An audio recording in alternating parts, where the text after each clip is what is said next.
Bienvenue dans ce premier numéro de PAF 2022. Nous allons feuilleter ensemble l'album de cette année qui s'ouvre dans plusieurs domaines avec des invités prestigieux qui ont accepté de participer à cette émission. On va parler santé avec le professeur Djilali Annane, qui est le doyen de la faculté de médecine de Versailles-Saint-Quentin. On va parler d'idées avec Pierre-Henri Tavoyot, qui est philosophe et qui préside le collège de philosophie de la Sorbonne.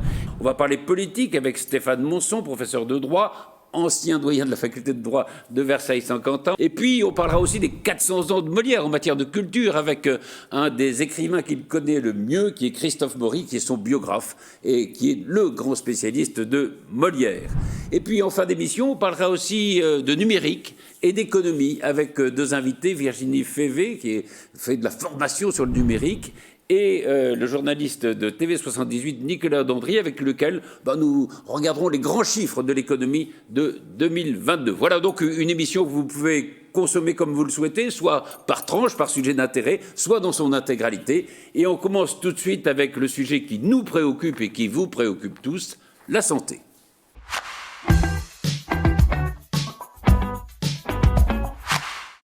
On va parler de santé avec le professeur Djilali Annane, qui est chef du service de réanimation de l'hôpital Raymond Poincaré à Garches, qui est le doyen de l'UFR Santé Simone Veil de l'Université de Versailles-Saint-Quentin.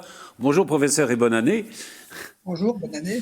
Alors, on va évoquer évidemment le problème de la santé. Et le premier problème, c'est en effet le problème du virus, avec ce Omicron qui a marqué le début de l'année 2022, qui se répand très vite, qui est peut-être moins virulent que ses prédécesseurs.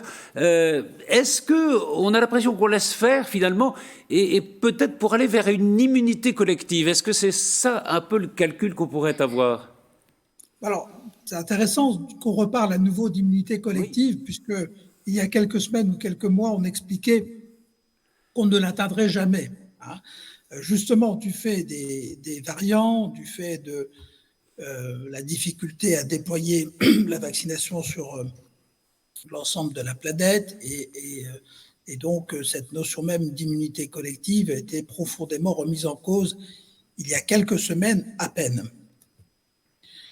Alors, ça veut dire quoi, immunité collective? Ça veut dire qu'un individu qui n'a ni fait la maladie ni été vacciné serait protégé par le groupe qui, lui, aurait été ou vacciné ou ayant fait la maladie.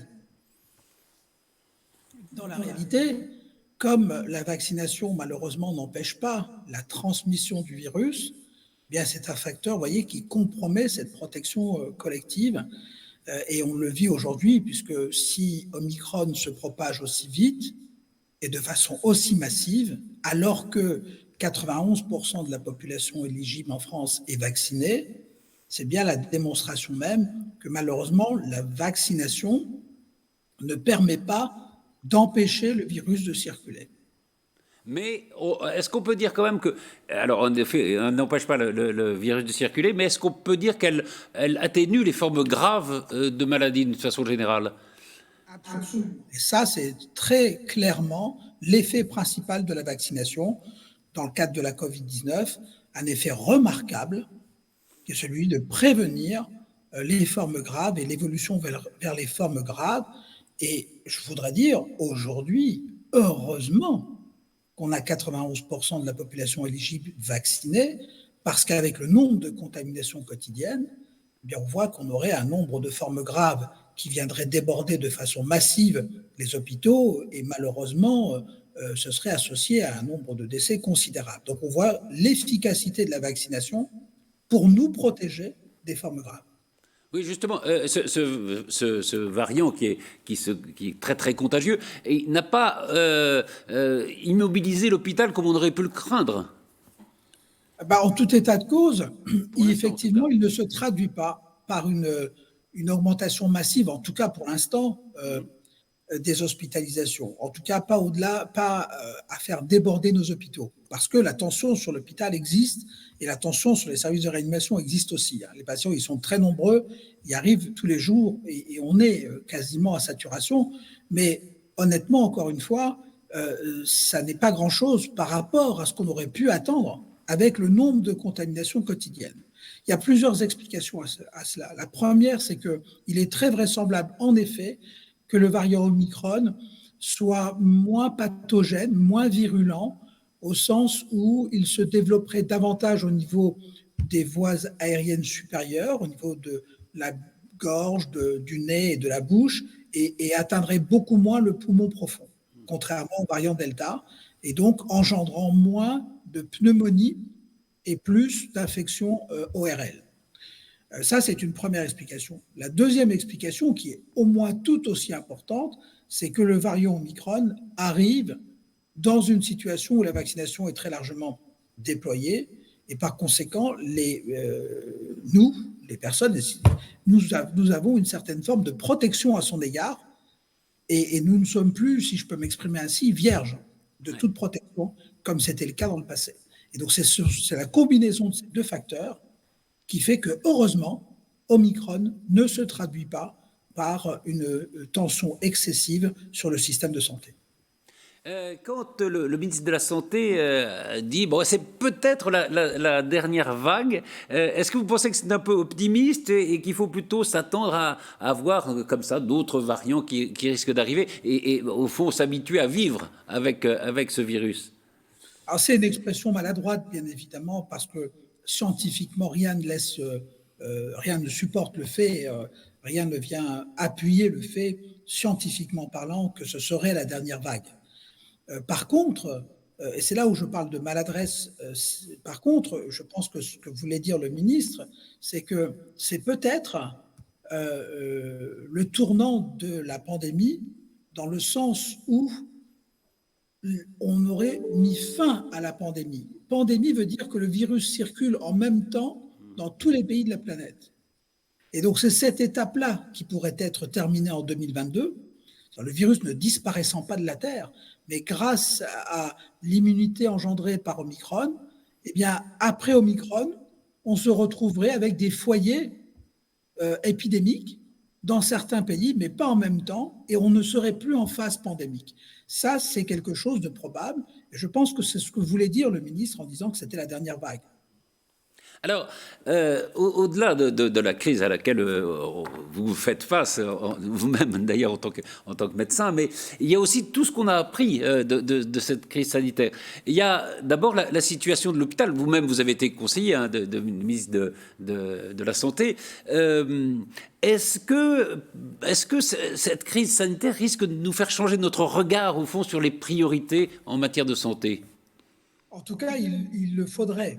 Ce que l'on peut dire, c'est que si on se souvient, en mai-juin 2020, après la première vague, ça a été le discours, un discours assez consensuel et assez général, en disant « Ouh là là, on a compris, et on a compris qu'il était temps de moderniser le système de santé, en particulier en France, parce que c'est un système de santé qui était basé sur la notion qu'il n'y aurait plus jamais en Europe et en France en particulier, d'épidémies ou de maladies infectieuses pouvant entraîner un tel problème au sein de la société.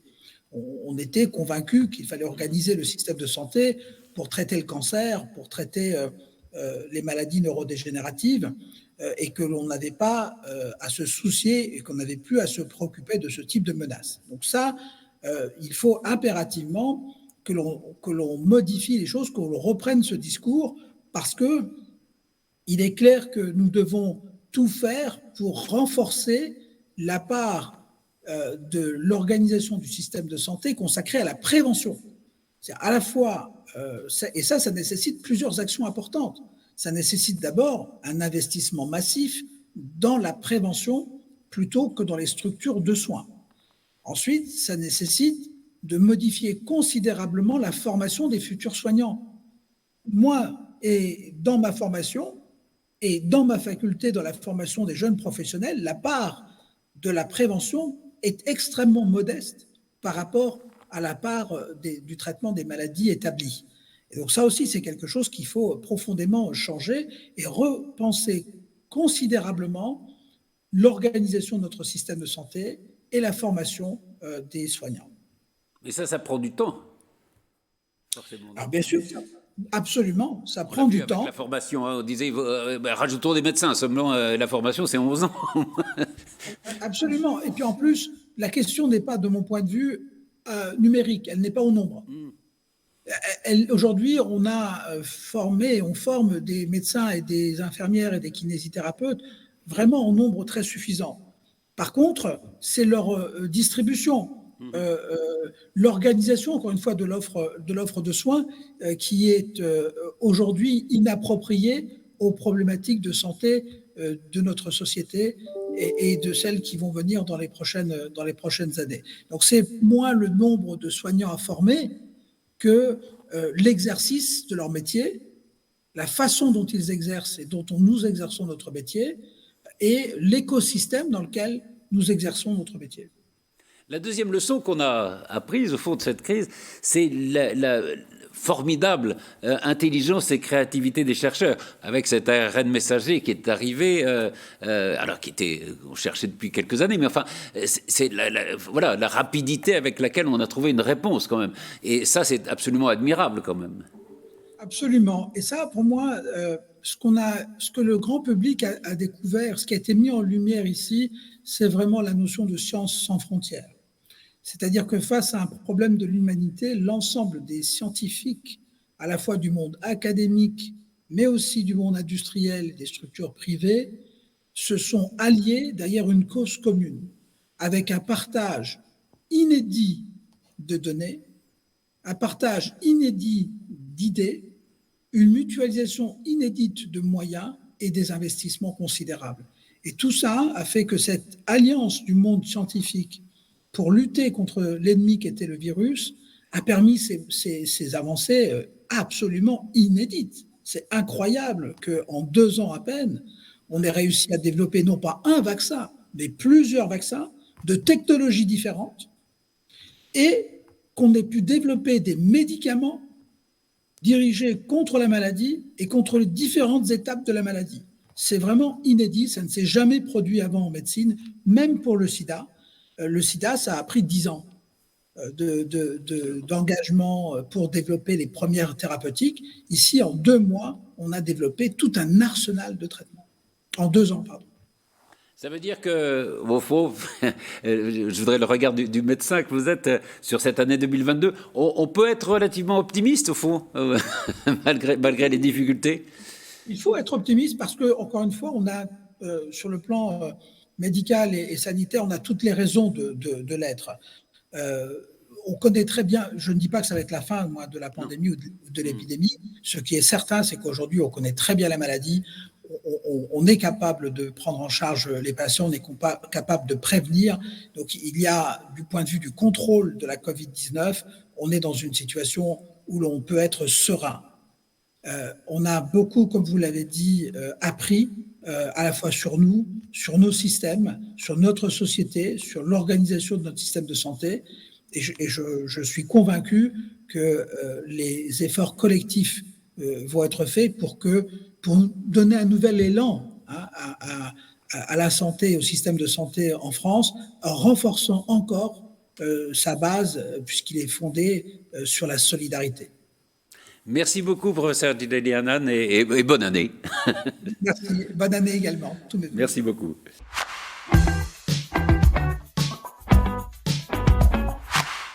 On va parler maintenant idées avec Pierre-Henri Tavoyot. Bonjour. Bonjour. Vous êtes philosophe, vous enseignez à la Sorbonne, à Sciences Po. Votre dernier livre, dont nous avions d'ailleurs parlé ici, s'appelle La morale de cette histoire. C'est paru chez Michel Lafon. Et puis, vous présidez le collège de philosophie de la Sorbonne. Et c'est d'ailleurs dans ce collège de philosophie qu'a eu lieu le vendredi et samedi, le premier vendredi et samedi de janvier, un colloque sur le thème « Après la déconstruction, reconstruire les sciences et la culture ». Alors, pour être très clair, je reprends la phrase de présentation de ce colloque sur le site du Collège de philosophie. La pensée décoloniale, aussi nommée woke ou cancel culture, représente un défi pour le monde éducatif. Alors, avant d'essayer de comprendre ce défi, il faut qu'on essaye de définir ces mots. Qu'est-ce que c'est la pensée décoloniale et qu'est-ce que c'est le woke ? Alors, d'abord, c'est un certain nombre de phénomènes que l'on voit, pas seulement d'ailleurs dans le monde universitaire, mais qui sont très présents dans le monde universitaire. C'est des phénomènes qu'on voit notamment quand on perçoit que des statuts sont déboulonnés, quand on entend l'idée qu'il faudrait dégenrer des cours de récréation pour faire en sorte que voilà, les discriminations entre les sexes existent. Donc, il y a toute une série de phénomènes dans la société dont on peut dire qu'ils nous viennent pour une large part des États-Unis, mais qu'on voit aussi émerger en France, qui témoignent du fait qu'il y a une sorte de pression, voire de moralisation sur un certain nombre de comportements. Et puis, dans le monde académique, on identifie aussi un certain nombre de, par exemple, des conférences qui sont perturbées, voire parfois interdites, parce que précisément, elles ne représenteraient pas sur un certain nombre de thèmes, notamment les questions de rapport alors la race qui revient, d'ailleurs, la formule est d'ailleurs intéressante, par rapport au genre, par rapport à éventuellement d'ailleurs aussi des questions d'écologie radicale, qui viennent et qui constituent une sorte de pression et de moralisation des débats avec des choses qu'on peut dire et puis des choses qu'on n'a pas plus le droit ou pas le droit de dire ou pas le droit d'ailleurs de discuter. Donc ça, c'est le contexte social, C'est ça. mais il y a aussi un mouvement intellectuel. Alors, après tout, s'inquiéter des inégalités, d'inégalités qui perdurent, c'est tout à fait légitime. Ce qui vous préoccupe, me semble-t-il, c'est que, au nom de cette lutte contre les inégalités, on introduit une sorte d'ordre moral, hein, je vous cite, incompatible avec nos principes d'universalisme et de laïcité. C'est ça qui vous inquiète?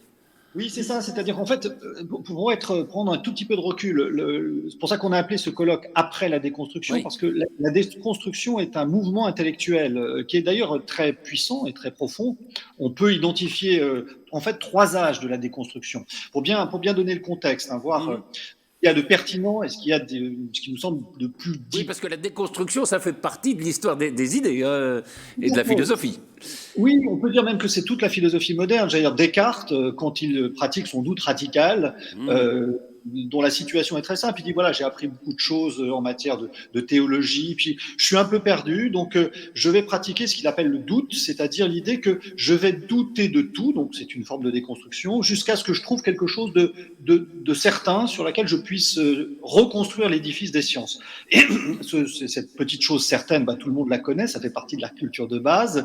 C'est je doute. De quoi puis-je ne pas douter? C'est du fait que je doute. Si je doute, je pense. Et si je pense, eh bien je suis. Voilà, le fameux cogito. Et bien sûr, ce cogito, il reconstruit ensuite l'édifice des sciences. Donc on voit ici un premier âge de la déconstruction, qui est un âge où on déconstruit pour construire. Et par rapport à des choses qui nous paraissent infondées, c'est-à-dire notamment les dogmes théologiques, c'est-à-dire les vérités révélées, c'est-à-dire des vérités qui ne sont pas produites par les hommes. Ça, c'est le premier âge de la déconstruction. Il y a un deuxième âge qui commence avec Schopenhauer et avec Nietzsche, lui aussi très intéressant et très puissant dans l'histoire de la pensée, qui consiste à appliquer cette méthode de la déconstruction, cette méthode de l'esprit critique, sur les vérités humaines elles-mêmes, c'est-à-dire sur le vrai humain, sur le beau, sur la science, sur la morale. Nietzsche définit sa manière de philosopher comme philosopher avec le marteau, c'est-à-dire qu'il faut déconstruire les idoles, ce qu'on croit en fait à une histoire, il n'y a pas d'absolu dans la personne, dans la humaine. Pourquoi fait-il ça? Il fait ça parce qu'il considère que ces idées nous empêchent de vivre pleinement. Ça, c'est l'argument de Nietzsche. Il est repris par Freud, qui consiste à dire que pour lui, ces idées humaines nous empêchent, masquent en quelque sorte des conflits psychiques. Elle est reprise aussi par Marx à certains égards, qui consiste à dire que toutes ces idées, même les droits de l'homme, des choses comme ça, nous empêchent de voir les conflits entre les classes, les luttes des classes. Il est repris aussi par Heidegger, qui consiste à dire que toutes ces idées, cette rationalité, nous empêche de percevoir, au fond, la vérité de l'être, ce qu'il appelle, pour Heidegger, l'être lui-même. Donc voilà, il faut déconstruire. Ça, c'est, on pourrait dire, l'esprit critique, c'est absolument nécessaire, mais à chaque fois, pour arriver à quelque chose qui reconstruit. Simplement, après, il y a un troisième âge. Voilà, ce troisième âge, on peut le faire débuter avec ce qu'on appelle la pensée 68, c'est-à-dire des penseurs français, Derrida, Foucault, Bourdieu, qui, eux, pour une part, reproduisent ça, mais avec l'idée qu'il faut déconstruire pour se déconstruire. Déconstruire pour déconstruire. Et ça arrive en effet à ce qu'on peut appeler la pensée woke, ou la pensée que je vais essayer de définir, la pensée déconstructionniste intersectionnelle. C'est des mots qu'on entend beaucoup. Alors, on peut la clarifier et définir cette idée en 4 grandes idées pour aller vite. L'idée que, toute la société, c'est un rapport de domination. Tout ce qui existe, ce n'est que domination. Les relations hommes-femmes, au fond, c'est la domination des hommes sur les femmes.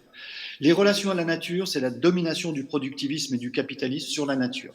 Les relations entre les races, c'est la domination de la race blanche sur les autres races, même si le terme de race est, on le sait, problématique du point de vue biologique. Donc, au fond, on a des lunettes qui nous permettent de regarder le réel uniquement à partir de l'idée de domination. Tout est domination et ce qui n'est pas domination n'existe pas. Ça, c'est la première idée.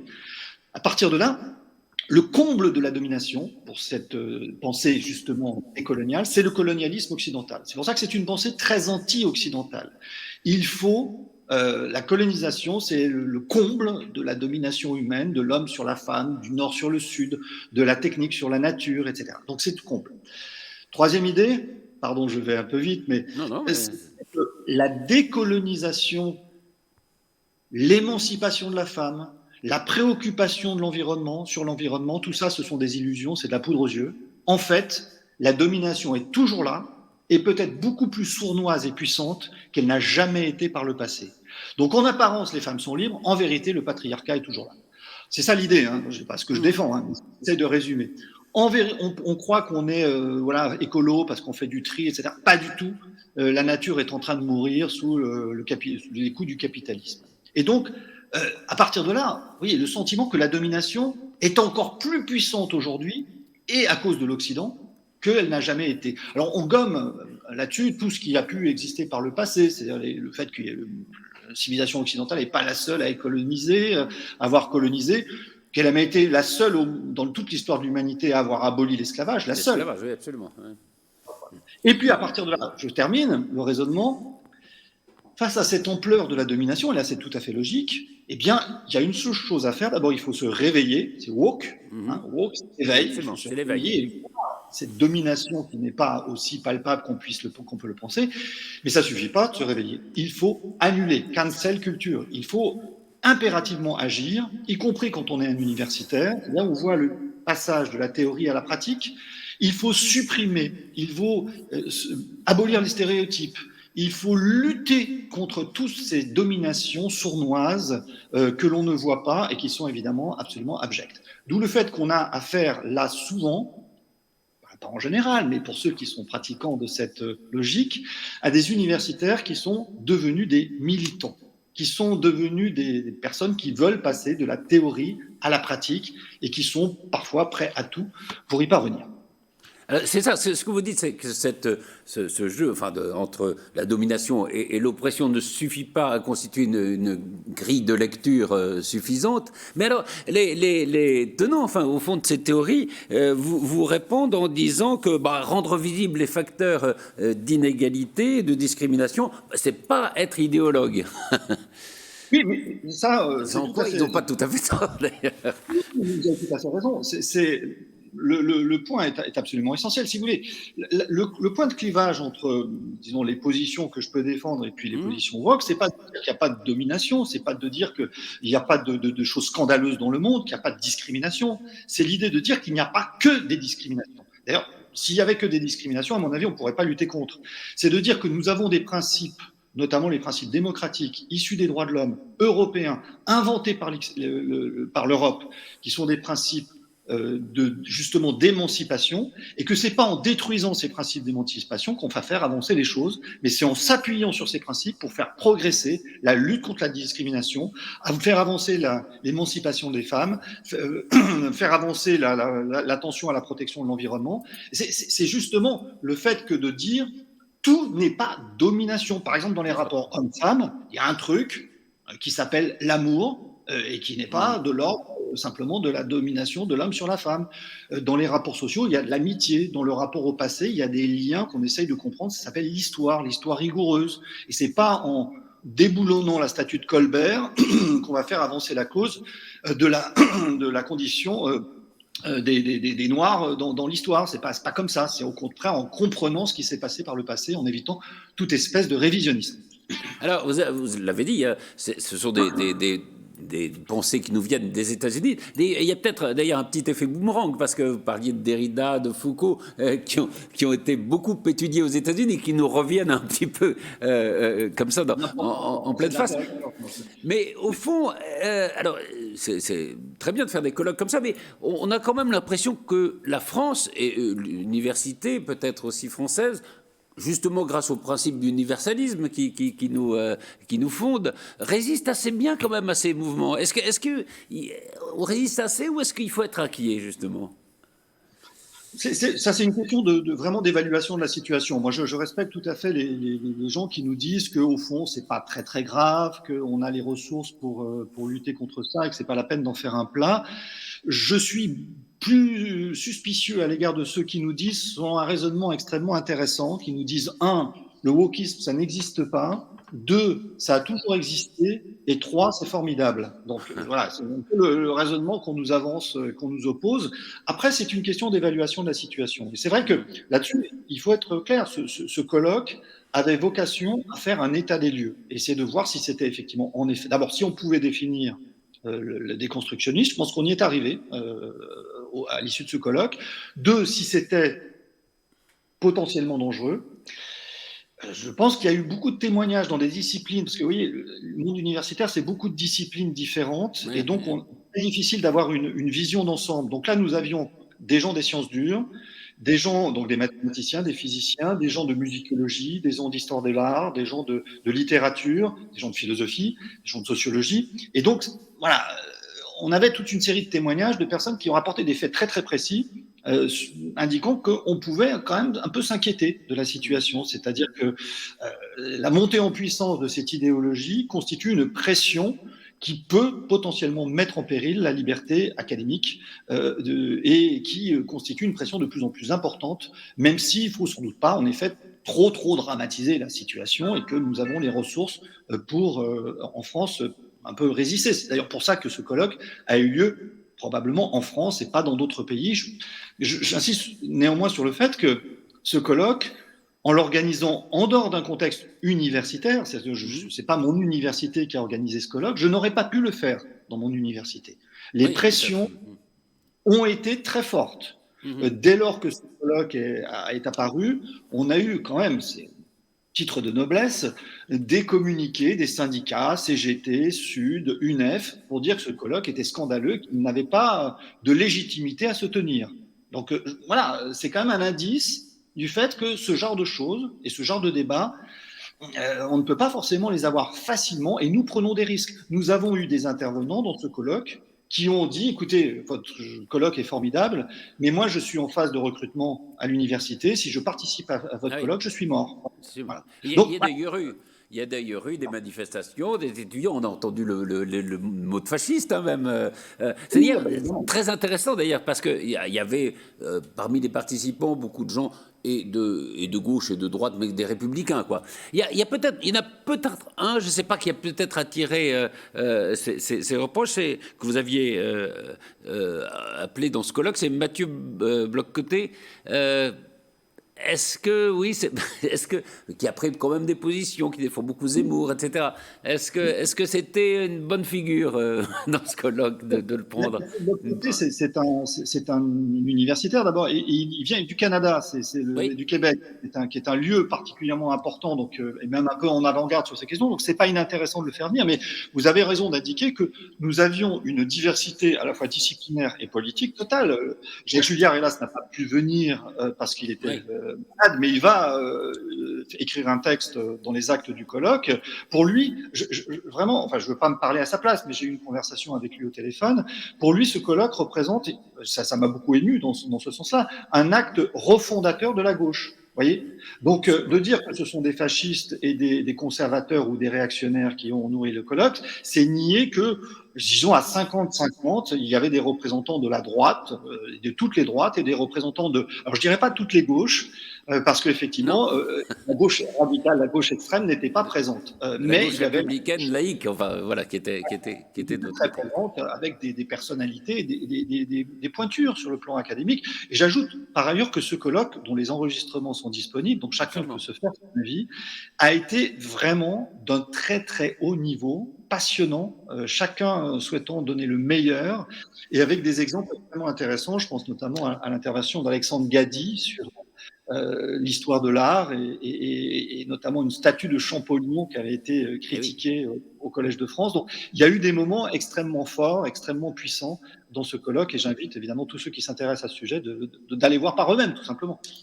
Alors, pour conclure, il y a cette déconstruction dont vous avez parlé à travers ces mouvements de pensée, mais il y avait dans le thème du colloque la reconstruction. Alors, la reconstruction, ça pourrait être quoi ? Alors, bon, là, c'est une position personnelle, parce que je ne peux pas me faire le représentant ici de tout le monde, mais si vous voulez, la reconstruction, pour moi, c'est justement de dire qu'il y a dans les relations sociales aujourd'hui des éléments de destruction, en effet de domination, et des éléments de recomposition. Et c'est ça qui m'intéresse, personnellement, c'est de voir comment, dans un univers réputé individualiste, où au fond, nous devrions tous être enfermés dans notre sphère privée, sans lien les uns avec les autres, suspicieux ou indifférents les uns avec les autres, eh bien, notre univers démocratique individualiste produit du lien. Un indice, le monde démocratique, les individus d'aujourd'hui n'ont jamais été aussi généreux. Ils donnent beaucoup d'argent. Voilà, cette générosité-là, c'est un phénomène impressionnant, ne devrait pas exister dans notre monde individualiste et égoïste. Et plus ça va mal d'ailleurs, dans une situation de Covid-19 où la France est dans une situation problématique, eh bien, au lieu que ça baisse, ça monte encore. Donc il y a là des ressorts qui me paraissent extrêmement intéressants à étudier. Pourquoi cet individu a besoin, encore envers et contre tout, des autres pour exister? Il a besoin de l'amour, il a besoin du lien social, il a besoin du rapport au passé, d'un rapport critique, il a besoin de projets pour l'avenir. Ça, c'est de la reconstruction. Merci infiniment. Je renvoie en effet au site du Collège de philosophie où on peut écouter les débats que vous avez eus vendredi et samedi le 7 et 8 janvier. Merci beaucoup Pierre-Henri Tavoyot et bonne année. Et bonne année également. De la reconstruction. De la reconstruction. Merci beaucoup.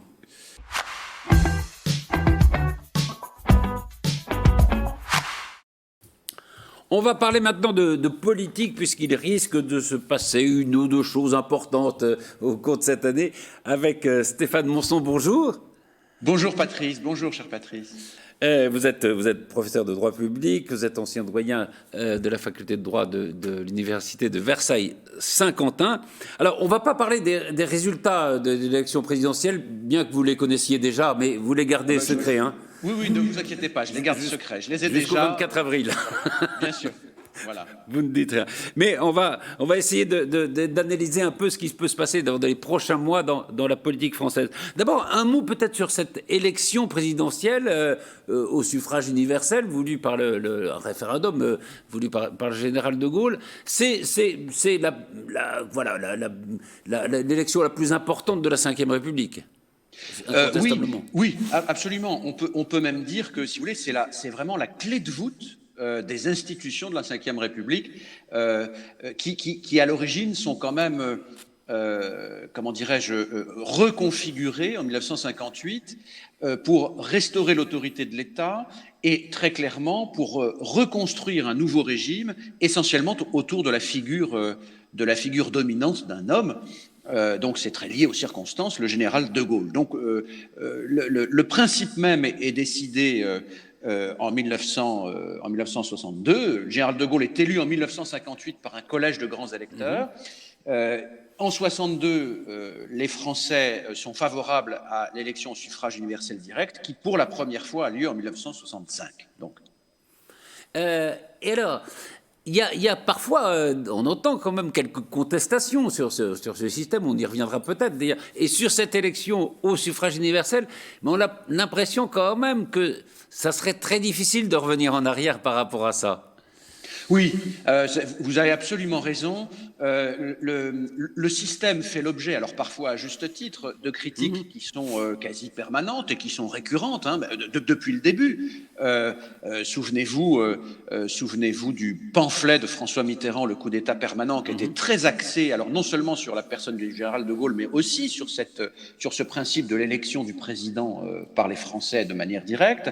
Il y a eu quelques notamment de manière assez récente, quelques projets de sixième République où il n'est pas toujours question de maintenir ce système, mais je pense fondamentalement, alors il ne faut jamais dire jamais, mais que au-delà de tout ce qu'il peut être dit, que les Français sont très attachés à ce système de l'élection directe du président. Les Français, en tout cas une partie d'entre eux, parce que, alors si on regarde un peu les études chez les jeunes, ils ont l'impression qu'aujourd'hui les choses se passent presque plus sur les réseaux sociaux que dans les bureaux de vote. Et d'ailleurs, il y aura même à cette élection présidentielle, qui pourtant celle à laquelle les Français participent le plus, une abstention importante des jeunes. Oui. Alors, une abstention importante de manière générale, c'est pas impossible. J'allais vous dire que c'est probable, je n'en sais rien, mais ça n'est pas impossible. Une abstention plus prononcée du côté des jeunes, j'allais vous dire, là c'est un grand classique. On sait que les jeunes votent moins. Alors, de façon générale, il y a quelques exceptions, et on suppose qu'à ce scrutin qui aura lieu dans 3 mois, les jeunes s'abstiendront peut-être encore plus. Mais c'est une illusion. J'allais dire, la vraie vie, c'est pas la vie des réseaux sociaux. La vraie vie, c'est ce qui se passe dans l'arène politique et dans l'espace public. Alors, on le disait, c'est la clé de voûte des institutions de la Ve République. Il y a un mécanisme qui ne s'est jamais démenti, notamment alors, depuis l'inversion de ce qu'on appelle le calendrier électoral, c'est-à-dire que l'élection législative suit l'élection présidentielle, c'est que les Français donnent une majorité au président qu'ils viennent d'élire. Est-ce que c'est une règle absolue? Est-ce qu'on ne pourrait pas imaginer, au fond, que on revienne un peu à une cohabitation? Est-ce que ça pourrait... Parce qu'il y a peut-être moins d'élan dans l'élection présidentielle elle-même qu'il n'y en a eu par le passé.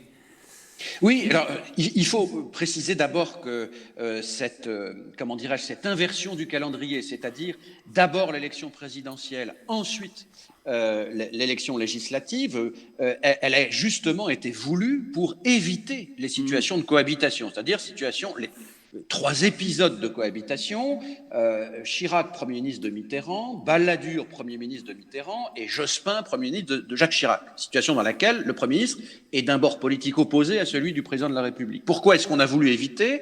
Parce qu'on s'est aperçu au cours de ces 3 périodes que, au-delà d'une espèce de pseudo-équilibre, d'équilibre des pouvoirs, si vous voulez, à la tête de l'État, au sein de la hiérarchie de l'État, de la tête de l'État, il y avait en réalité une bataille permanente entre les 2 têtes principales de l'État. Donc, est-ce que c'est fondamentalement une bonne chose que de cristalliser de cette manière les élections législatives et de les rendre dépendantes de l'élection présidentielle? En termes d'efficacité, oui, sans aucun doute. En termes de respiration politique, en termes de marge politique, probablement non. Et vous avez raison, rien n'est écrit. Après tout, même si ces 2 scrutins ont lieu à 2 ou 3 mois d'intervalle, rien ne dit que le président de la République qui sera élu disposera d'une majorité solide à l'Assemblée, à l'Assemblée nationale. Pour autant, est-ce qu'il faut j'allais dire, revenir sur ce système ou peut-être le nuancer. Là encore, je n'en suis pas sûr. Il faut y aller prudemment. Vous avez certaines propositions qui consistent à dire on pourrait instaurer des élections législatives en plein milieu du quinquennat, c'est-à-dire au bout de 2 ans et demi après l'élection présidentielle, pour remettre en quelque sorte les compteurs à zéro. Là, je ne suis pas sûr que les Français y soient prêts. Ça nous rapprocherait sur ce point de la démocratie américaine, qui est une démocratie alors extrêmement qui est dotée d'une très forte vitalité, puisque tous les 2 ans il y a des élections majeures qui se déroulent entre les midterm elections. Donc ça veut dire qu'on est en campagne électorale permanente. Ça, je suis pas sûr que les Français y soient réellement prêts. Et les midterm elections, comme vous dites, sont rarement favorables au président en place. Oui, bien sûr, mais avec près. un système états-unien, j'allais vous dire, c'est pas un problème parce que le système est construit justement sur ces dissensions, sur ces tensions. Notre système institutionnel, lui, n'est pas configuré, du moins pas pour l'instant, autour de cette idée. Il y a un un gros problème même démocratique qui se pose. On voit comme il y a un éparpillement au fond des voix. Les candidats qui sont sélectionnés pour le deuxième tour sont en gros à plus ou moins 20% des voix. Après, évidemment, ils sont élus à la majorité parce que souvent on vote contre l'autre candidat. Mais une fois qu'ils veulent appliquer leur politique, ils se retrouvent à cette jauge de 20, 25, 25% maximum. Ce qui rend compliqué à appliquer une politique. Est-ce que là aussi, il ne faudrait pas peut-être, alors je ne sais pas si c'est une réforme institutionnelle ou une façon de vivre la politique différemment, mais faire en sorte que des majorités plus vastes permettent au fond de gouverner plus que ça ne l'est aujourd'hui? Alors, oui, sur le fond, vous avez raison, ça m'inspire deux observations. La première, pour signaler que la logique de l'élection à deux tours, telle qu'elle se pratique en France pour l'élection présidentielle, c'est celle-ci, c'est celle que vous avez décrite. Au premier tour, je choisis, au second tour, j'élimine. Donc ça veut dire que l'essentiel du vote du second tour, c'est un vote de rejet. Le vote du premier tour est un vote d'adhésion, mais la grande majorité du corps électoral au second tour se prononce surtout par un refus de ce qu'il ne veut pas voir arriver au pouvoir. Mais la seconde observation, c'est que votre idée en quelque sorte de coalition, de consensus autour de formations politiques plus larges, susceptibles de former une majorité, ce système-là, il serait concevable pour les élections législatives, bien entendu. Alors, ce qui pourrait obliger le président à négocier avant l'élection, mais ce système-là n'est pas concevable, si vous voulez, appliqué strictement à l'élection présidentielle elle-même. Alors, est-ce que nous serions prêts pour les élections législatives à ce genre à quelque chose qui ressemblerait à une coalition à l'allemande, par exemple? Dans le passé, on n'a pas été loin. On cite toujours 1988, 1991, oui. Michel Rocard, qui avait, avec l'aide de Mitterrand d'ailleurs, noué des alliances qui se sont avérées assez fragiles, mais ça a finalement pas si mal fonctionné. Mais il ne faut pas oublier que la France n'est pas, la vie politique française n'est pas fondée sur l'idée de consensus. Elle est plutôt, la vie politique française, elle est plutôt fracturée, alors sans que ça n'a rien de déplorable ni de désastreux. La vie politique fonctionne sur des fractures, à condition que les gens acceptent de se parler et de débattre. Je ne crois pas à l'importation en France d'un modèle de démocratie consensuelle tel qu'on peut le voir se pratiquer en Allemagne ou dans certaines démocraties du nord de l'Europe. Je crois culturellement, là encore, nous n'y sommes pas vraiment prêts. Sauf peut-être si la proportionnelle, mais enfin c'est un autre débat à arriver. Vous avez raison. Il y a autre chose aussi, vous parliez justement de cette tradition française de la fracture. La Ve République a été historiquement vécue comme une fracture entre de la droite et la gauche, enfin une coupure de la France entre la droite et la gauche. 2017, ça a été un grand changement, puisque les deux partis qui avaient gouverné jusque-là n'ont pas été présents au deuxième tour. Donc c'était un total changement. On entend beaucoup de voix qui disent qu'il faut revenir à cette coupure droite-gauche. Alors, d'abord, ça pose un problème, parce que la droite, on voit bien, elle essaye de revenir. La gauche, elle est tellement divisée qu'on ne voit pas quelle serait cette coupure droite-gauche. Mais est-ce que vous pensez qu'elle est, j'allais dire, consubstantielle à la France, cette coupure droite-gauche, ou est-ce qu'on est peut-être passé à autre chose avec l'élection d'Emmanuel Macron? Alors, c'est à la fois très complexe et donc très intéressant ce que vous évoquez. Plusieurs observations. En premier lieu, je me référais aux travaux d'une collègue qui s'appelle Janine Mossus-Lavaux, qui est professeure émérite maintenant à l'IEP de Paris, et qui en 2020 a publié un bouquin extrêmement intéressant qui s'appelle « Le clivage droite-gauche, toute une histoire ». Et elle fait la thèse suivante, c'est que ce clivage droite-gauche, il existerait encore du côté de la demande politique, c'est-à-dire du côté des électeurs, mais il existerait nettement moins du côté de l'offre politique, c'est-à-dire de la classe politique. La classe politique, elle, serait passée à autre chose, là où le corps électoral, lui, serait resté sur ce clivage droite-gauche. Alors, ce qu'on peut dire, cette thèse n'est pas inintéressante. Ce qu'on peut dire, c'est qu'il faut néanmoins la nuancer. Je ne suis pas loin d'y adhérer, mais en la nuançant de manière assez considérable, au regard notamment, je cite un second auteur majeur, qui est Marcel Gauchet, qui a beaucoup travaillé sur cette histoire du clivage gauche-droite, et qui démontre que ce clivage, au fond, depuis 1789 et surtout depuis le XIXe siècle, il a toujours été très relatif, très évolutif, beaucoup plus qu'on ne peut le dire. La droite d'aujourd'hui n'a presque plus rien à voir avec ce qu'elle était au XIXe siècle, idem pour la gauche. Et il y a donc une relativité assez forte, finalement, y compris du côté du corps électoral, y compris de ce que Jeanine Mossius-Lavaux appelle la demande. À gauche, on admet aujourd'hui beaucoup plus une sorte de résignation à l'égard de la mondialisation. À droite, j'allais dire la droite qui pour moi m'apparaît fréquentable, la droite parlementaire et républicaine, on admet beaucoup plus aujourd'hui une forte tolérance au sujet des mœurs, par exemple, au sujet des sujets sociaux. Donc les choses sont beaucoup plus nuancées qu'elles n'y paraissent. Et puis il y a un autre point qui est relatif, ça c'est du sondage, mais du sondage très intéressant sur le sentiment d'appartenance du côté du corps électoral, à la gauche ou à la droite. Ce sentiment d'appartenance, il est assez fort du côté, d'une part, du parti Les Républicains. Les sympathisants du parti Les Républicains ont une conscience assez forte d'appartenir à la droite.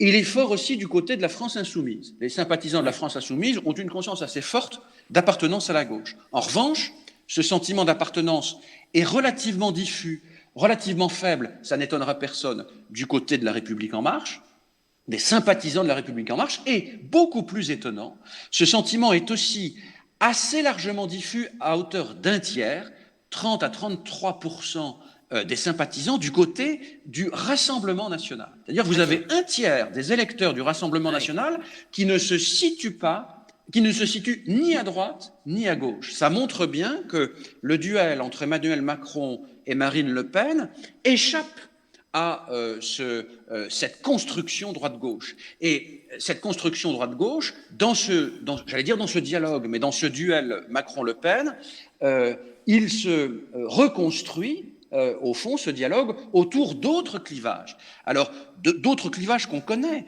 société ouverte, société fermée, souverainiste ou pro-européen, corps électoral des grandes métropoles versus électeurs des zones périurbaines ou des zones rurales. Il y a un auteur anglais ou américain, je ne sais plus, qui parle du clivage entre gens de n'importe où, c'est-à-dire qui sont immergés dans la mondialisation, et peuples de quelque part, qui sont très enracinés dans des traditions, dans des cultures, dans des lieux, etc.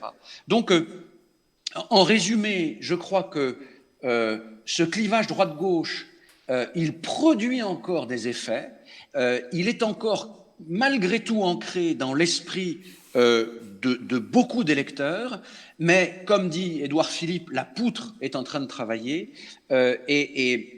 alors, ce clivage tend non pas à s'effacer, mais à devenir de plus en plus relatif. Ça, c'est une réalité. Mais vous savez, cette évolution, de toute façon, elle est lente. Je pense qu'il faudra plusieurs grandes élections, plusieurs grands rendez-vous électoraux pour qu'on sache vraiment où l'on va.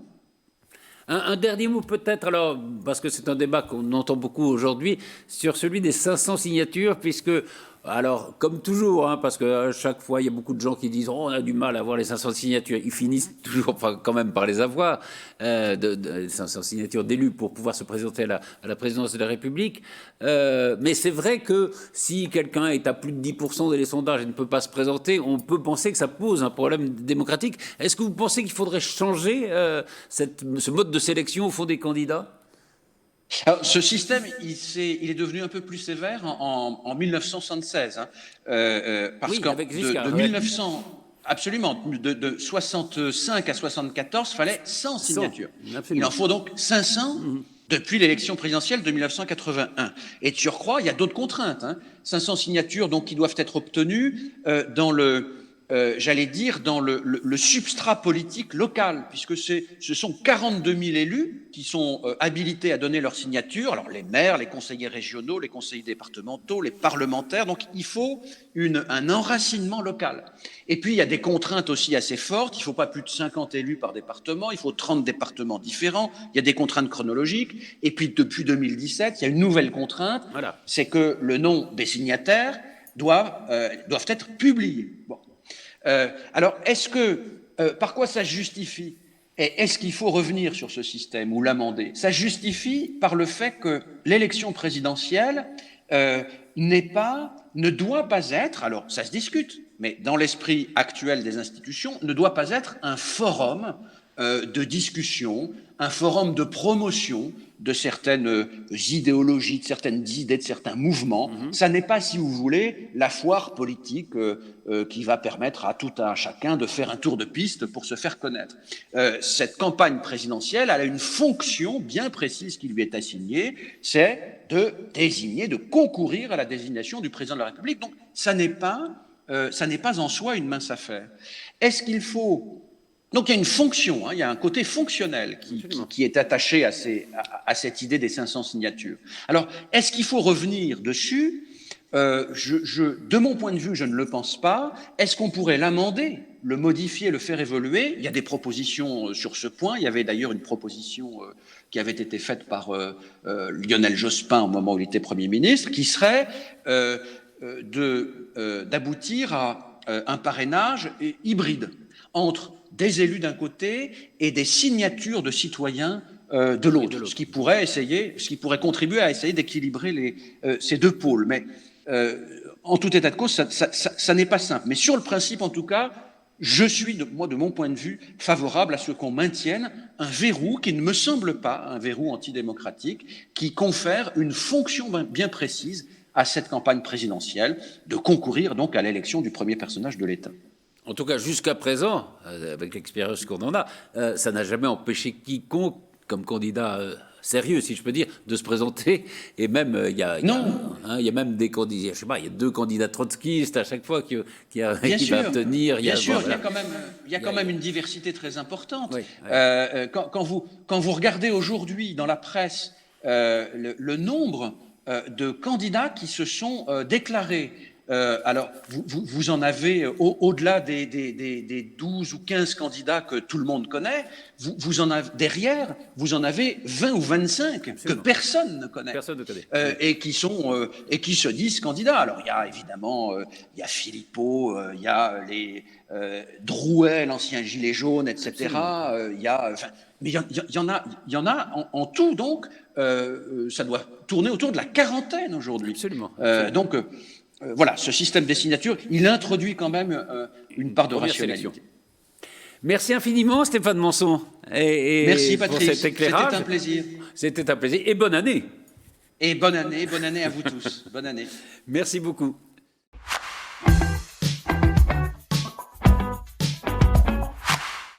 On va parler maintenant de culture et des 400 ans de Molière. Ce qu'il y a d'extraordinaire, c'est que Molière va avoir 400 ans, c'est pas rien, mais qu'il est toujours d'actualité. La fameuse phrase de Guitry, « Quoi de neuf Molière ?» est sur toutes les lèvres et en titre de tous les articles.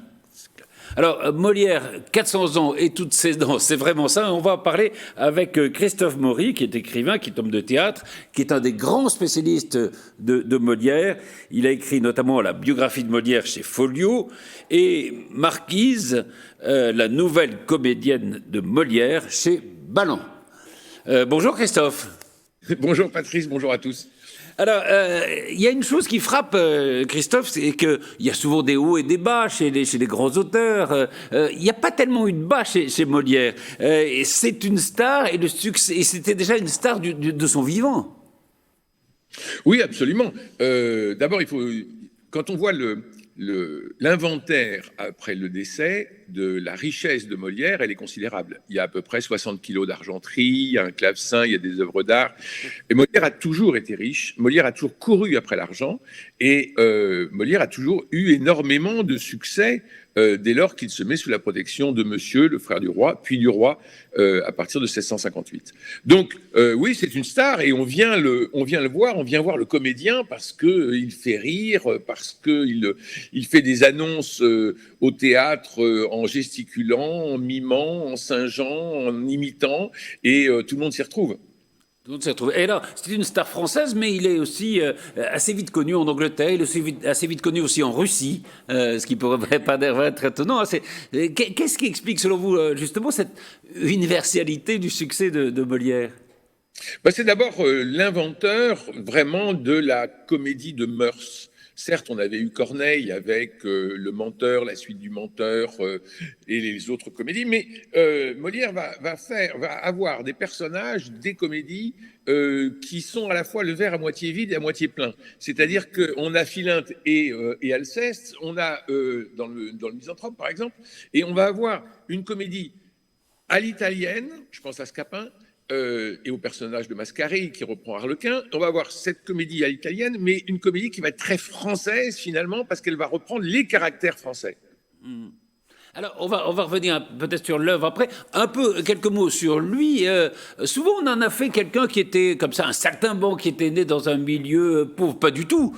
C'est un milieu bourgeois, quoi, dans lequel il est. La famille Poquelin est riche. Elle est très artiste du côté Cressé, du côté de la mer, où pratiquement tous les oncles et tantes sont musiciens. Et le petit Poquelin va être élevé chez les Jésuites au collège de Clermont, donc au milieu de la crème sociale, si vous voulez. Et lorsqu'il quitte Paris en 1942, très endetté, c'est le père qui va payer la caution pour le faire sortir de prison. Il n'a été en prison que 24 heures au Châtelet, mais qui va payer la caution de 10 000 livres, ce qui représente environ 110 000 euros. Oui, d'accord. Donc oui, c'est ça. C'est un milieu plutôt aisé et plutôt riche. Parfois, on en a fait, c'est ça, une sorte d'enfant de la balle. C'est pas tout à fait ça. Qu'est-ce qui fait qu'à 21 ans, alors qu'il avait fait des études, d'autres choses, de droit notamment, enfin, qu'est-ce qui fait qu'à 21 ans, il se tourne vers le théâtre? C'est la rencontre avec Madeleine Béjart? Oui, indiscutablement. Il a certainement été passionné par le théâtre depuis tout petit. On raconte qu'il traduisait les pièces de Terrence déjà au collège de Clermont, mais enfin ça c'est un peu de la légende. Et ensuite, il va tomber amoureux de Madeleine Béjart. Alors les Béjart, ils sont nombreux. Il y a le père, il y a la mère, Marie-Hervé, il y a Geneviève, il y a le frère qui est bègue, et ils rêvent, les Béjart, de jouer du théâtre. Parce que Madeleine a une très grande ambition, elle veut rentrer à l'Hôtel de Bourgogne, c'est-à-dire parmi les comédiens du roi. D'accord. Et par conséquent, elle va monter cette troupe de théâtre, l'illustre théâtre, et on peut se demander si Molière, enfin le jeune Poquelin, n'est pas un peu le pigeon, c'est-à-dire qu'il a de l'argent, donc on va faire des décors, faire des costumes, et puis changer un jeu de paume en théâtre, tout ça coûte énormément d'argent. Et c'est un peu Poquelin qui paye derrière. Donc, Madeleine est-elle vraiment très amoureuse de Jean-Baptiste ? Faut savoir aussi qu'elle s'est émancipée dès l'âge de 16 ans, qu'elle a 2 enfants avec le comte de Modène, et avec qui elle vit et avec qui elle terminera sa vie. Donc, la place de Poquelin là-dedans, elle est je pense que les Béjart l'ont un peu pris en otage. D'accord. Alors, il y aura Madeleine Béjart, il y aura aussi Armande. Et oui. Alors, Armande, c'est la fille de Madeleine. C'est la fille de Madeleine donc, et de Modène. C'est la mère et la fille, quoi, en gros, si on peut dire ça, pour être un peu vulgaire.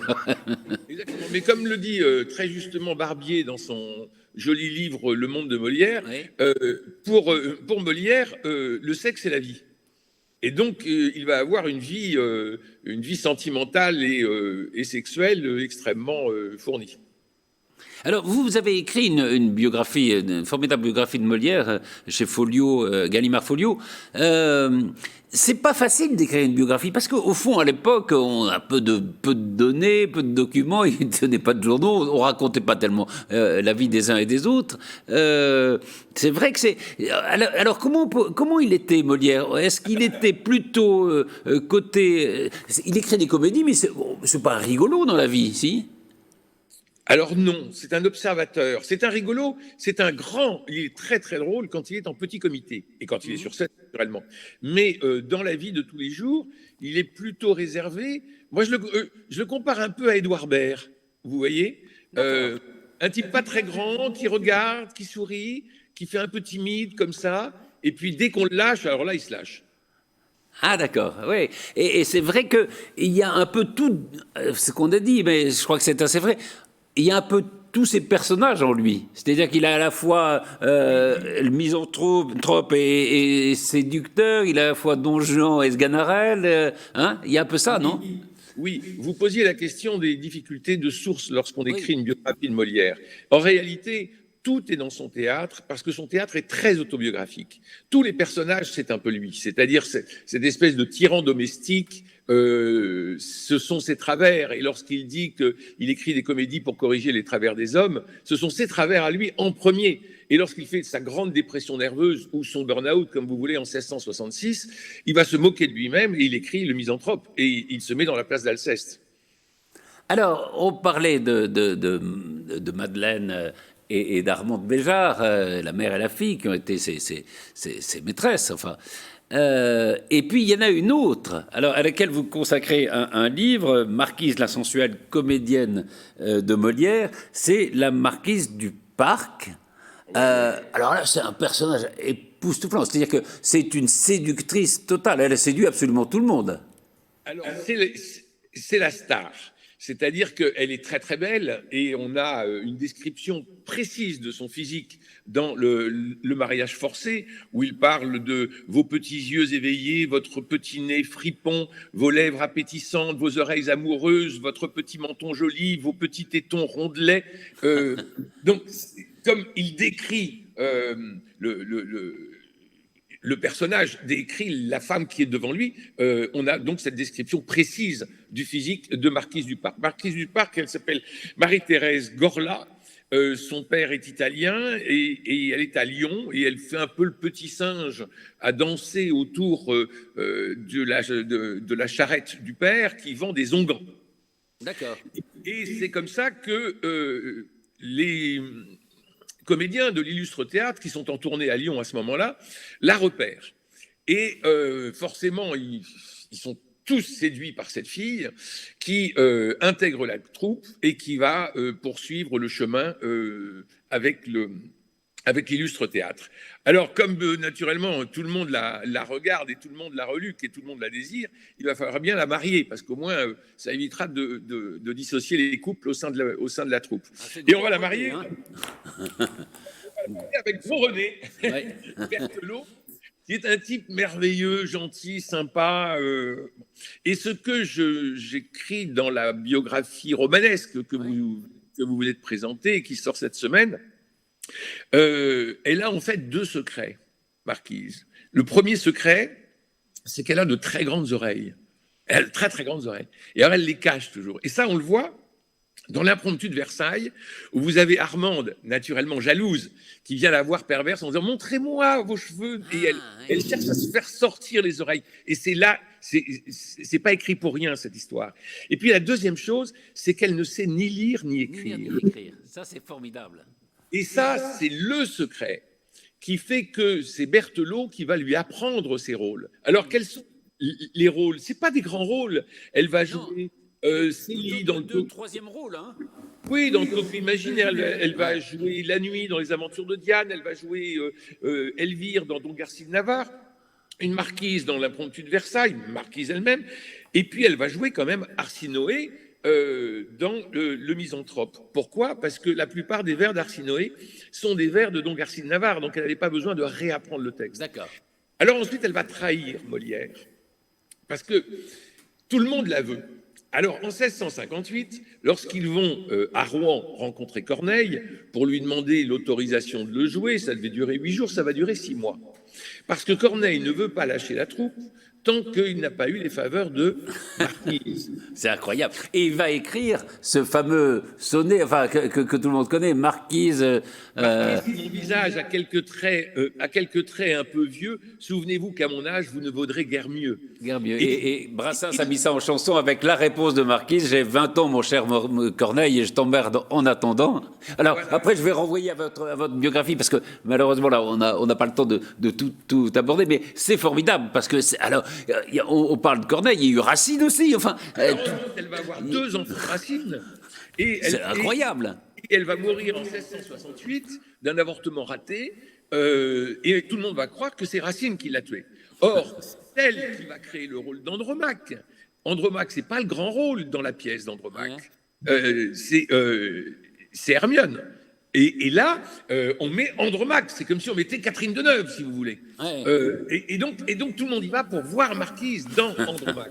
Alors, si vous voulez, moi, ce qui m'intéressait dans ce livre, dans cette biographie romanesque de Marquise, c'est qu'on comprend mieux les rapports avec Corneille, on comprend mieux les rapports avec Racine.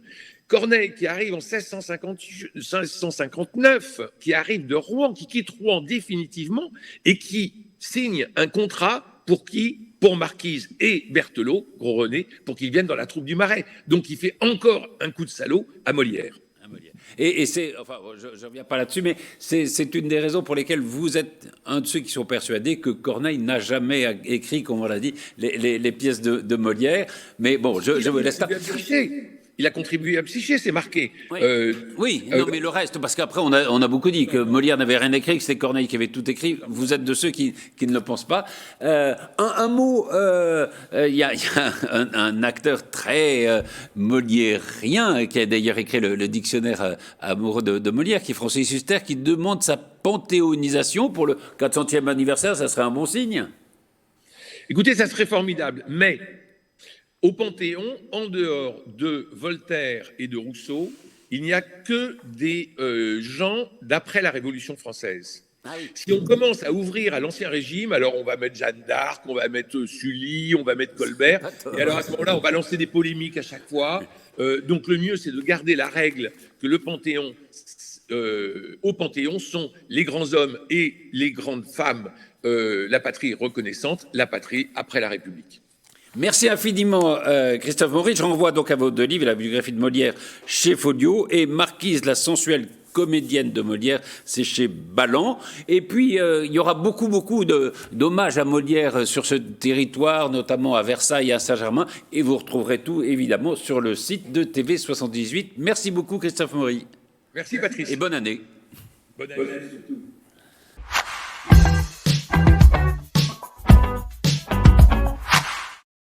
On aborde maintenant la dernière ligne droite de ce PAF spécial 2022. On va parler de numérique et d'économie avec Virginie Févé. Bonjour. Bonjour. Vous êtes la fondatrice et la présidente de StartTAC, qui est une entreprise de formation au numérique pour les salariés, pour les entreprises. Vous êtes aussi l'autrice, on dit ça comme ça, de Stratégie e-marketing avec Maëlys Bulk, vous êtes 2. Racontez-nous en 2 mots ce livre. C'est un livre, alors pour la petite info, je me suis formée avec Micro-Application à l'époque, donc c'est édité chez Microapp aussi. Donc c'était un peu une façon de rendre ce que j'avais appris. Vous a été donné. Voilà, donc première édition 2013, donc on en a la 4e édition. C'est 100 fiches pratiques qui permettent d'apprendre le marketing digital et de se poser les bonnes questions avec que des cas pratiques, c'est du concret. Très pratique, absolument, très, très pratique et très concret. Et puis Nicolas Dandry, bonjour. Bonjour Patrice. Alors on va parler, vous êtes de la rédaction de TV78 et on va parler avec vous d'économie. On va d'ailleurs commencer avec vous. On va essayer de voir quels sont au fond les grands chiffres qui peuvent nous alerter sur l'économie en 2022, dans les points difficiles, les points positifs aussi. C'est ça, et on va utiliser des chiffres de 2020 et de 2021, parce que 2022, c'est difficile de prévoir la situation. Vous voyez, la situation, elle est vraiment très incertaine en ce moment, avec notamment le variant Omicron qui ne permet pas aujourd'hui aux chefs d'entreprise de se projeter de projeter des investissements, de se projeter sur leur activité.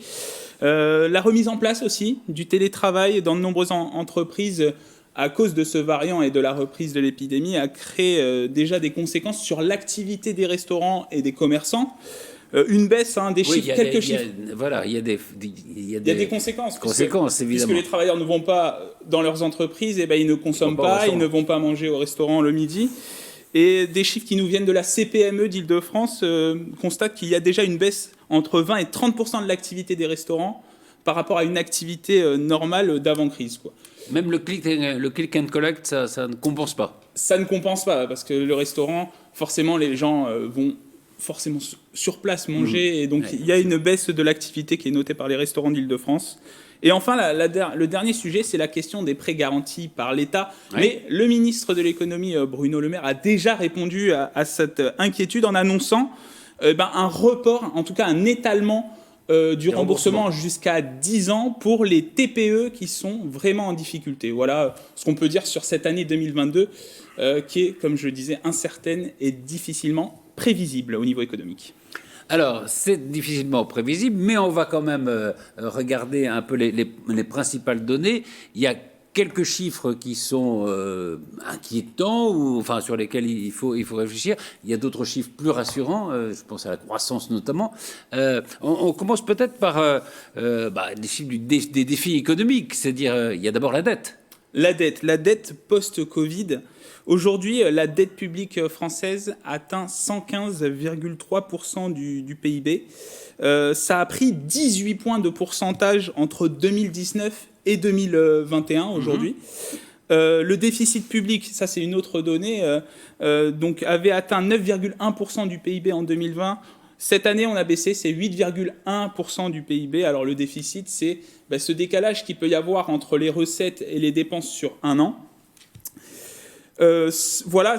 Alors ça, c'est évidemment les conséquences de la crise sanitaire. C'est les conséquences de la crise sanitaire.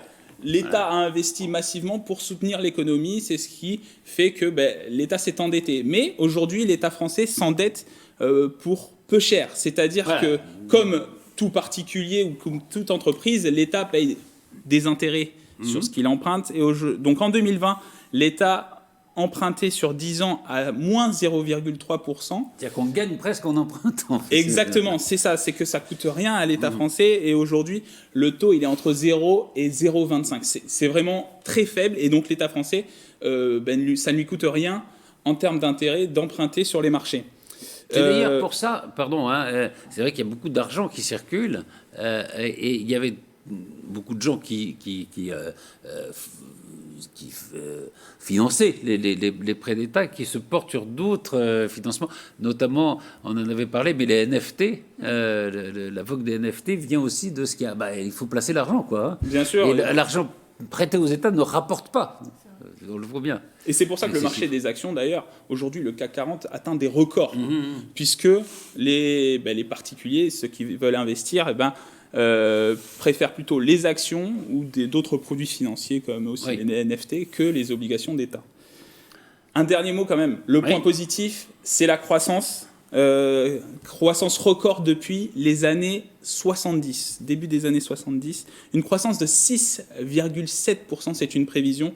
On aura le chiffre définitif au premier semestre 2022. Ça serait peut-être même un peu plus haut que ça. Ça serait peut-être plus haut que ça, oui. Donc, pour le moment, c'est prévisible. Les prévisions disent 6,7% de croissance en 2021, alors qu'en 2020, on était à moins 7,9%. Donc, on voit qu'on compense. Aussi, voilà. C'est un rattrapage. Les effets et le rattrapage de la crise sanitaire. Un des enjeux autour de la dette, ça va être la question des règles européennes. Le traité de Maastricht imposait avant un déficit maximum de 3%. Et une dette publique de 60% du PIB. On va voir ce que les dirigeants européens vont décider. Est-ce qu'ils vont vouloir modifier les règles ? 9, vous le disiez. Alors, on est à 8, en déficit, on est à 8,1% au lieu de 3%. Voilà. Et la dette publique, elle est à 115,3% du PIB au lieu de 60%. Donc on dépasse beaucoup. Et c'est vrai que Emmanuel Macron, qui prend la présidence de l'UE, veut faire revoir cette règle. D'ailleurs, c'est une règle dont on n'a jamais su tellement pourquoi, dans les conditions dans lesquelles elle avait été adaptée. Pourquoi 3%, pourquoi pas 4%. C'est vrai que c'était assez secret comme règle.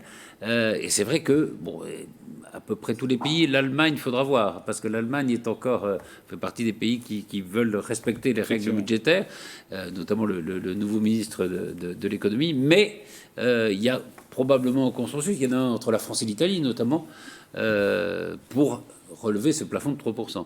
Et voir ce qui peut être modifiable au niveau européen, effectivement. L'autre sujet, qui est pendant un peu de la dette, c'est l'inflation. On le voit en 2021. Ah oui, alors le retour de l'inflation. Parce que oui, c'est vrai qu'on avait oublié. Moi, quand j'étais plus jeune, je me souviens, il y avait des inflations à 15%. Enfin, du temps de Giscard, du temps de Mitterrand, il y avait des inflations absolument énormes. 15%. Là, on était habitué depuis quelques années à très très peu d'inflation. Enfin, moins de 1%, quoi. Très peu d'inflation, alors que l'argent circule. Les banques centrales injectaient beaucoup d'argent ces dernières années, notamment la Banque centrale européenne, qui injectait beaucoup de monnaie dans l'économie. Et d'après la théorie, cette masse monétaire devait amener de l'inflation. Et en fait, on ne le constatait pas. Il y avait très peu d'inflation ces dernières années. Et là, en 2021, la France, donc c'est un chiffre de novembre 2021, l'indice de prix de la consommation en France s'est atteint 2,8%. Alors, c'est une hausse de l'inflation entre 2020 et 2021 due à un rattrapage par rapport à la crise sanitaire. L'économie était à l'arrêt, les matières premières s'étaient effondrées. Je prends l'exemple, par exemple, du pétrole. En avril 2020, il était qu'à $20 le baril. En octobre 2021, c'est $80 le baril, multiplié par 4 le prix. Et on l'a vu d'ailleurs avec les prix à la pompe. À la pompe, absolument. Qui n'ont heureusement pas été multipliés par 4, mais qui ont beaucoup augmenté. Augmenté. Donc il y a un effet sur les matières premières, il y a un effet aussi sur les pénuries. On a entendu Donc parler. ça, c'est conjoncturel. C'est vraiment conjoncturel. Alors il y a une autre inflation, qu'on appelle l'inflation structurelle. Plutôt structurelle, et c'est par rapport à ce que je disais auparavant, par rapport aux banques centrales qui injectent de la monnaie dans l'économie, qui peut engendrer de l'inflation. Et là, on l'a vu ces dernières années, la Fed aux États-Unis, la Banque centrale européenne a injecté de l'argent sur les marchés en rachetant des actifs. Alors, pour faire simple, c'est-à-dire que les États s'endettent, la Banque centrale européenne, pour maintenir les taux auxquels les États peuvent emprunter, rachète Qui sont donc des taux de la dette des États pour maintenir les taux faibles. Et notamment, la BCE avait mis en place un programme d'achat urgence pandémie en mars 2020 pour répondre à l'endettement des États pour soutenir l'économie. Et d'ailleurs, la Banque centrale européenne mettra fin à ce programme en mars 2022. Mais par contre, elle maintient son programme de rachat d'actifs que Mario Draghi, ancien président de la Banque centrale européenne, aujourd'hui président du Conseil en Italie. Mais du coup, à l'époque, en 2011, il avait lancé ce programme d'achat d'actifs des pays européens pour mettre fin à cette crise de la dette européenne et sûrement sauvegarder la zone euro. Absolument. Donc oui, c'est ça. Donc il va falloir surveiller cette inflation, parce que qui dit inflation dit aussi relèvement des salaires, etc. Bien évidemment. Il y a toute une chaîne qui se met en place en cas d'inflation. Vous parliez de la reprise. Donc les entreprises vont un peu mieux. Elles recrutent facilement ? Non. C'est là où c'est un peu compliqué pour certains secteurs et certaines entreprises. C'est-à-dire que, vous l'avez dit, la reprise, elle s'est vue dès le mois de septembre. Il y a eu une explosion de la reprise, l'activité est revenue, mais certaines entreprises ont eu des difficultés à faire face et ont parfois même refusé des marchés. Je prends 2 chiffres qui nous viennent encore une fois de la CPME d'Île-de-France. En 2021, 47% des PME et des TPE d'Île-de-France connaissaient ce manque d'effectifs. Et parmi elles, 53% ont dû refuser des marchés. C'est très simple. Manque de... C'est très simple, voilà. Des entreprises n'ont pas manque de personnel. Manque de personnel. Hein. Elles ont des marchés en face. Elles en ont tellement qu'elles doivent refuser certains marchés parce qu'elles n'ont pas assez de personnes au sein de leur entreprise. Alors, il faut dire que le chômage a baissé. Le chômage atteint, je crois, 8% aujourd'hui. 8%, ce qui est un des meilleurs taux de chômage qu'on ait jamais eu. Mais 8%, c'est quand même pas le plein emploi, tout à fait. C'est vrai. Le plein emploi, c'est à partir de 5% à peu près. Hein. C'est vrai. Et si on prend pareil. Donc ça vient de quoi? Il faudrait savoir d'où ça vient, parce que certains disent c'est parce que les gens préfèrent finalement ne pas travailler. Alors il y a quand même hein. plusieurs problématiques. Il y a déjà une problématique de rendre attractif le métier. Le métier, absolument. Prenons d'ailleurs les secteurs qui sont impactés par ces difficultés de recrutement. Il y a le bâtiment, la restauration, le service à la personne et le numérique. J'en ai pris 4. Le numérique aussi. Mais voilà, le numérique est aussi concerné pour différentes problématiques. On va le voir avec vous, Virginie. Mais d'abord, sur la restauration, le service à la personne et le bâtiment aussi, c'est une problématique d'attractivité. Les salaires ne sont pas forcément très hauts, non? Les salaires ne sont pas très hauts. D'ailleurs, il y a eu des renégociations dans différents secteurs d'activité et aussi dans différentes entreprises. Et puis, c'est aussi les conditions de travail. Les conditions de travail difficiles, absolument. Voilà. Le numérique, c'est une problématique de formation, clairement, c'est ça? Il y a ça et qu'effectivement les métiers évoluent, il y a de plus en plus de besoins. Juste pour d'ailleurs répondre sur la partie chômage, je pense que les dispositifs de formation ont aussi contribué. C'est-à-dire que beaucoup d'équipes ont été mis en formation, ont été mis en chômage partiel pendant cette période.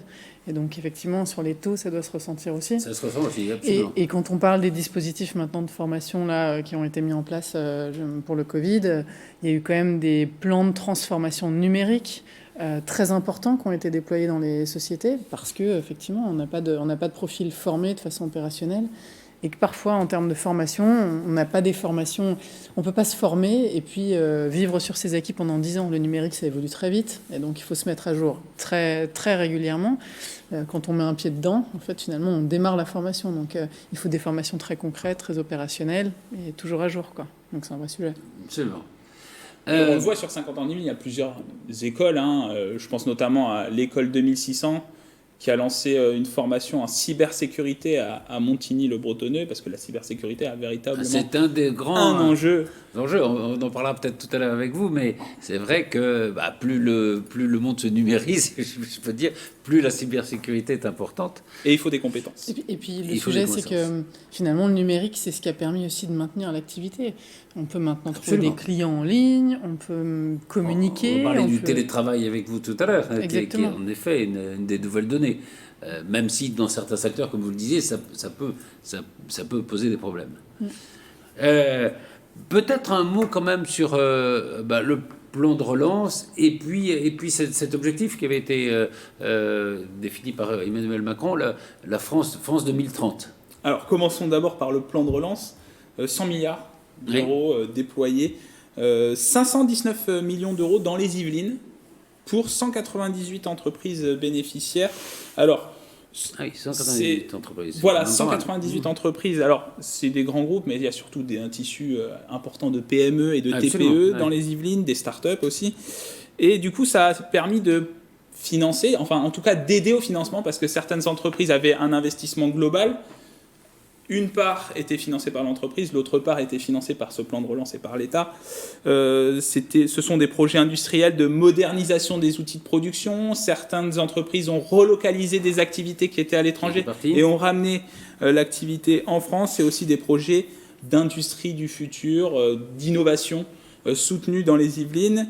85 millions d'euros pour l'écologie, avec notamment de la transition environnementale pour certaines entreprises, ou encore ce programme de l'avion vert, avec Safran à Saint-Quentin en Yvelines, et Safran qui a passé un partenariat, ça a été annoncé en septembre dernier, Safran a passé un partenariat avec Total Energy pour développer un biocarburant destiné aux avions. Vous avez parlé ensuite du programme France 2030, 30 milliards d'euros sur 5 ans. Et là, je vais vous proposer de rester dans l'environnement parce que c'est l'enjeu, c'est l'un des enjeux majeurs de ces prochaines années. Et d'ailleurs, le président de la République, Emmanuel Macron, a annoncé 8 milliards d'euros sur l'énergie pour développer l'hydrogène pour les véhicules et le nucléaire, donc un maintien de l'énergie nucléaire en France. 4 milliards d'euros sur les transports du futur avec l'objectif de produire 2 millions de véhicules électriques et hybrides. Les chiffres viennent de tomber ce matin dans les Échos, un bond énorme du marché de l'automobile électrique en 2021. Donc on voit que... Oui, parce qu'il y a une enquête qui est tout à fait passionnante, qui montre d'ailleurs que les Français en très très grande majorité sont restent attachés à l'automobile. On essaie de leur dire qu'il faut arrêter l'automobile. Ils restent attachés à l'automobile et en même temps, ils veulent faire des efforts pour l'environnement, d'où la faveur aux véhicules électriques. Et il y a peut-être aussi un phénomène sur les transports. C'est vrai qu'aujourd'hui, l'offre de transport, elle n'est encore pas déployée d'une telle manière à ce qu'on puisse être totalement autonome, même quand on va à Paris. Enfin, oui, absolument. Je pense que ça doit impacter, sur le fait qu'on va conserver son véhicule, quoi. Et on a bien vu que quand on a voulu prendre des mesures plus restrictives, notamment, je pense, les 80 à l'heure, ça a provoqué la crise des gilets jaunes. Et très rapidement, 2 milliards d'euros sur l'alimentation saine, durable et traçable, et 3 milliards d'euros sur la santé, et enfin 2 milliards sur le spatial et les fonds marins. Je ne sais pas ce qu'on va faire dans le spatial, mais l'enjeu spatial est... C'est intéressant parce que important aussi. Si on regarde au fond, c'est une innovation totale dans la société. On va s'intéresser au spatial, on va s'intéresser à une autre alimentation, on va s'intéresser à l'électrique. C'est vrai que c'est aussi les changements appliqués par le et d'ailleurs sur le spatial, le réchauffement climatique notamment. Sur le spatial, on a Ariane Group au Mureau dans les Yvelines, et l'autre jour je me suis rendu dans une entreprise située aux Loges en Josas qui s'appelle Sirius Space and Services et qui veulent développer des lanceurs de satellites réutilisables. Et donc ils sont en cours de développement, ils font leurs tests aux Loges en Josas et ils vont sûrement faire une expérimentation réelle dans cette année et produire les premiers prototypes d'ici à la fin de l'année. Et ils recherchent d'ailleurs actuellement une usine de production, ils cherchent à s'implanter sur le plateau de Saclay. Donc encore une entreprise innovante qui sera présente et qui est déjà présente dans les Yvelines. Puisque vous en parlez, je signale que le 24 janvier prochain, ici même, avec les gens de l'UVSQ, on fêtera le premier anniversaire du lancement du satellite de l'UVSQ qui était parti l'an dernier, qui avait été lancé par Elon Musk, par le groupe d'Elon Musk. Et donc on va parler d'espace, de conquête spatiale et de l'importance de l'espace dans le monde qui vient. Virginie Févé, on va parler maintenant de numérique avec vous. Nicolas parlait du télétravail. Évidemment, le télétravail, c'est devenu une donnée essentielle, et ça implique de pouvoir se former, d'être formé. Ça implique le numérique. Il n'y a pas de télétravail sans numérique. Exactement. Déjà, c'est vrai que la nouvelle réglementation là, qui oblige les entreprises finalement à mettre 4 jours par semaine les salariés en télétravail. C'est vrai qu'on n'est plus dans juste un télétravail d'1 ou 2 journées par semaine, donc c'est vrai que c'est quasiment la majorité du temps de travail. Et effectivement, le numérique ça joue sur plein d'aspects. Il y a toute la partie, comme on disait tout à l'heure, d'aller chercher des clients, parce qu'on peut de moins en moins les voir en face à face, on peut de moins en moins assurer des rendez-vous, il faut avoir son pass sanitaire pour aller au restaurant. Toute l'activité commerciale est quand même relativement ralentie. C'est vrai que le numérique, ça permet de créer du lien, de continuer à échanger, de continuer à capter des nouveaux prospects, rassurer aussi ses clients existants. Est-ce qu'il y a des vraies angoisses qui se créent aussi? Est-ce que les entreprises... Il y a des angoisses dans le télétravail. Il y a évidemment l'angoisse de pas rencontrer ses collègues du bureau, mais de savoir si on est équipé, si on saura faire. Il y a aussi ça. Ce qui est sûr, c'est que il y a une étude qui est parue récemment qui montrait, 80% des responsables informatiques disaient que ça avait considérablement accéléré la transformation numérique. Parce que tout le monde a dû s'y mettre, maîtriser les outils même de base. C'est-à-dire que parfois même des suites de base bureautiques, on ne les maîtrisait pas. Donc le numérique, ça prend différents aspects. Et puis ensuite, effectivement, il y a toute cette façon de s'organiser dans la gestion des mails, dans la partie communication, dans le stockage. On parle également de sécurité, mais il y a une vraie obligation de se former et d'accélérer en fait une montée en compétences dans le domaine. Oui, l'importance de la formation. Et est-ce que là-dessus, il y a des aides de l'État pour les entreprises, pour la formation au numérique? Oui, d'ailleurs, c'est un des axes prioritaires du gouvernement. Donc, il y a aussi bien, alors il y a déjà tous les fonds de formation et la mobilisation des fonds par les OPCO qui sont quand même assez importants dans notre pays, mais il y a également le CPF, on en a beaucoup parlé, de l'usage du CPF pour les formations. CPF, c'est quoi? Le compte personnel de formation. Tout le monde ne l'a pas activé, tout le monde ne sait pas encore, c'est assez surprenant. Alors, je ne sais pas, ça peut peut-être renseigner des gens. Moi, j'arrête pas de recevoir des SMS et des mails me disant « Activez votre compte de formation ». Je me dit que c'est des escrocs ou c'est vrai ça? Alors, il faut faire attention. Faire gaffe, hein. Effectivement, il y a quand même derrière ça, il y a eu beaucoup de détournements des comptes CPF. Il y a aussi, il y a eu beaucoup d'arnaques dans le domaine. Et puis certains se font passer parfois par des organismes publics pour vendre les formations et faire utiliser les fonds en mettant des pressions en disant que finalement il faut vite consommer les fonds. Donc il faut faire très attention et être très vigilant. Et effectivement. Ça a poussé de plus en plus, les entreprises ont poussé finalement à l'usage de la formation pour des périodes où l'activité est au ralenti. Et donc effectivement, la formation, c'est une bonne manière. Oui, et après, sur le dispositif spécial, c'est le FNE qui est quand même incroyable et dont on parle très peu, le Fonds national de l'emploi, qui permet aujourd'hui de déployer des gros plans de formation pour accompagner la transformation numérique de l'entreprise sur un an, déployé sur un an, donc tout 2022. Et du coup, effectivement, c'est quand même assez exceptionnel. Au démarrage, c'était un fonds qui était dédié simplement aux entreprises en difficulté. Ouais. Et là, maintenant, c'est vraiment pour l'accompagnement d'une mutation numérique. Donc, c'est vrai que ça permet de former toutes les équipes et de les faire monter dans le domaine. Donc les entreprises peuvent activer leurs droits. Et se faire financer complètement. Se faire financer, oui, absolument. La donc formation. Ça, c'est très important. Et ça montre aussi cette mutation des entreprises vers le numérique. Quelles sont les questions, puisque vous faites, vous, de la formation pour les entreprises, pour les salariés, quelles sont les questions qu'on vous pose le plus souvent, que les entreprises ou les salariés vous posent le plus souvent? Alors, souvent, il y a aussi un problème de base, c'est de ne pas savoir ce dont on a besoin. Oui. C'est aussi identifier clairement quelles sont les compétences que j'ai besoin dans mon entreprise. Il y a aussi des secteurs qui, finalement, ont moins pris le pas d'aller dans le numérique, comme l'industrie, qui, finalement, aujourd'hui, dit encore, ou tout le B2B, qui pense qu'effectivement, c'est encore pas tout à fait approprié et qu'il faut laisser ça aux entreprises avec des biens de consommation courants. Donc, la première question, c'est quelles sont les compétences dont j'ai besoin, quels sont les moyens que je vais y allouer. Et puis ensuite, sur les autres questions, il y a effectivement, on parlait aussi de génération, il y a cette angoisse de savoir... Oui, une fracture générationnelle un peu. Et est-ce que tout le monde peut se former au numérique? La oui. première question, c'est ça. Est-ce que je suis capable de me former? Est-ce que c'est dur? Est-ce que c'est long? Est-ce que c'est compliqué? Exactement. Et puis on met tout et rien dans le numérique. C'est-à-dire qu'il y a codeurs, qui sont des métiers très techniques, et puis il y a des métiers de marketing digital, qui sont community management, animer les réseaux sociaux, ou rédiger pour le web, qui sont plus accessibles, entre parenthèses, et qui ne ça peut s'apprendre assez vite. Complètement. Ouais. Ouais, et en fait, c'est vrai que, et d'ailleurs, c'est aussi un des sujets du gouvernement pour la suite sur les formations dans le numérique, c'est pousser aux formations opérationnelles, professionnelles, qui permettent d'être très vite concrètement, de pouvoir les activer très vite en entreprise. Parce que le problème de toutes les formations théoriques ou très longues, c'est que parfois elles sont très vite obsolètes. Et voilà, c'est un monde qui bouge sans cesse. Donc, Exactement. Ouais. Et donc il faut très vite aller vers du concret et du cas pratique, quoi. Il n'y a que ça, la pratique. Alors, on en disait un mot tout à l'heure.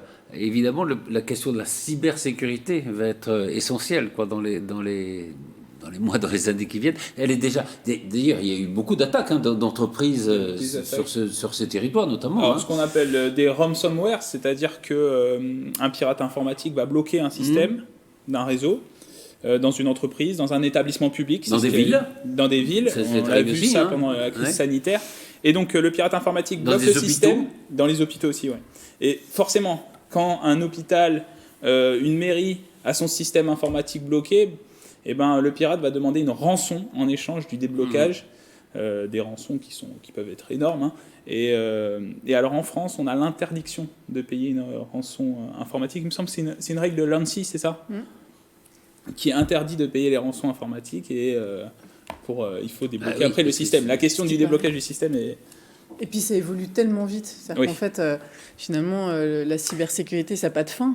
Quelqu'un pour avoir créé le système qui l'a sécurisé, donc cette personne... Enfin bref, en tout cas, les données sont très vite accessibles et c'est vrai qu'il faut renforcer en permanence.